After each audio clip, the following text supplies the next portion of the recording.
Sud Radio. Ça va mieux en le disant. Jean Dorido.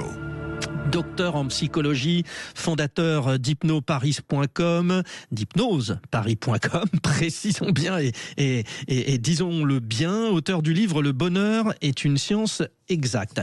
Jean, bonjour et bonne année. Bonjour Frédéric, bonjour à tous, meilleurs vœux à toutes et à tous évidemment.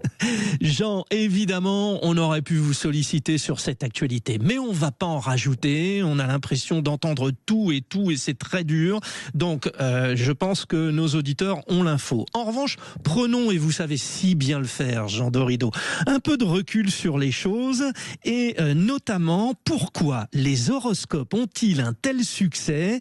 Il y a en fait plusieurs causes qui s'additionnent les unes aux autres.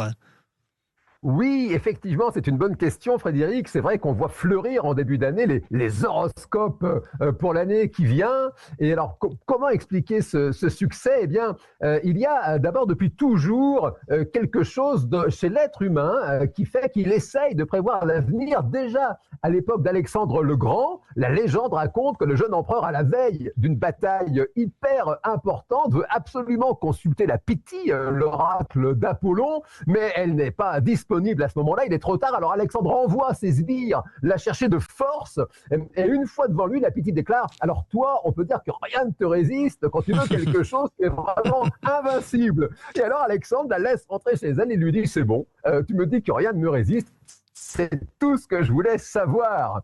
Et cette tradition, en fait, depuis, ne s'est jamais vraiment démentie. Plus proche de nous, le président François Mitterrand était réputé pour recevoir à l'Élysée son astrologue très personnel.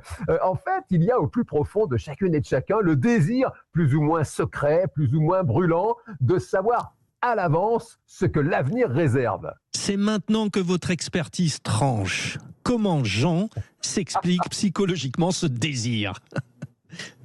Eh bien, il y a d'abord psychologiquement, mon cher Frédéric, une volonté de contrôle, puisque rien n'est plus incertain que l'avenir. Il est impossible de tout prévoir. Il existe un paramètre extérieur incontrôlable. Vous pouvez nommer ce paramètre hasard, les aléas ou même Dieu.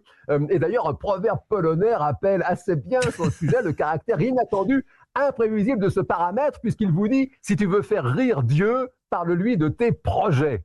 Et ça, c'est polonais, donc c'est polonais, donc ça. Ça, c'est un proverbe polonais, oui, exactement. Si tu veux faire rire Dieu, parle-lui de tes projets, parce que c'est un fait, il peut se passer tellement de choses sur la route d'un objectif quelconque. Qui aurait pu prévoir la pandémie de Covid, le tsunami de 2004 en Thaïlande, ou encore les épisodes Cévenol des dernières années? Et c'est face à cette incertitude que l'être humain se rassure avec des prédictions diverses et variées. Et l'astrologie remporte un franc succès par rapport aux autres méthodes divinatoires parce qu'elle offre un sentiment de cohérence. Il y a les planètes, les signes du zodiaque, tout cela donne le sentiment de démarche très scientifique, et c'est un fait que la démarche est scientifique, mais l'astrologie demeure bien une pseudo-science, car elle ne parvient pas à faire la démonstration que les mêmes causes produisent les mêmes effets. Les personnes qui naissent sous la même latitude et à la même heure n'ont pas du tout le même destin. Oui, j'en ai quand même l'impression.